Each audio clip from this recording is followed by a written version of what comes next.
Trick about sine 37 degree and cos 37 degree value. इस video के माध्यम से मैं साइन 37 और कॉस 37 का वैल्यू निकालने का एक अलग तरीका बताऊंगा। जैसे हम जानते हैं कि कॉस 30 डिग्री का वैल्यू जो होता है वो 1/2 इक्वल्स टू 0.5 और साइन 45 का वैल्यू जो होता है 0.7 के करीब। तो हम देख रहे हैं कि और साइन 0 अंश का वैल्यू होता है 0। तो हम देख रहे हैं कि 0 अंश से लेकर 45 अंश ऐसे बढ़ते हुए क्रम में साइन का वैल्यू जा रहा है।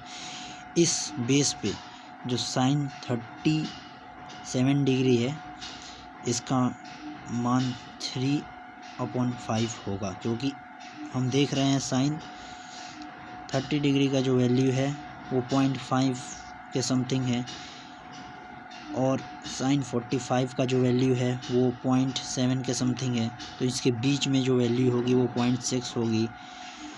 इसी प्रकार से हम कॉस एंगल के माध्यम से कॉस 37 का वैल्यू प्राप्त करेंगे। जैसे कॉस 0 अंश का मान 1 होता है, ये हम सबको पता है, और कॉस 30 अंश का वैल्यू √3/2 मतलब √3 का वैल्यू 1.7/2 मतलब 0.88 के समथिंग होता है, और कॉस 45 अंश का वैल्यू 0.7। तो हम देख रहे हैं इस माध्यम इस जो एंगल है इसमें कॉस का वैल्यू घटते क्रम में जा रहा है।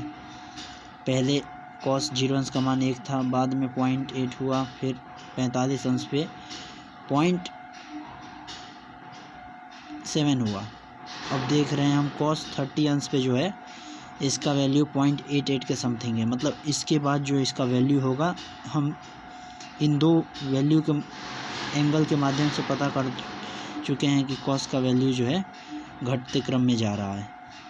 तो इस आधार पे 0.88 के बाद जो आ सकती है संख्या वो 0.8 आ सकती है।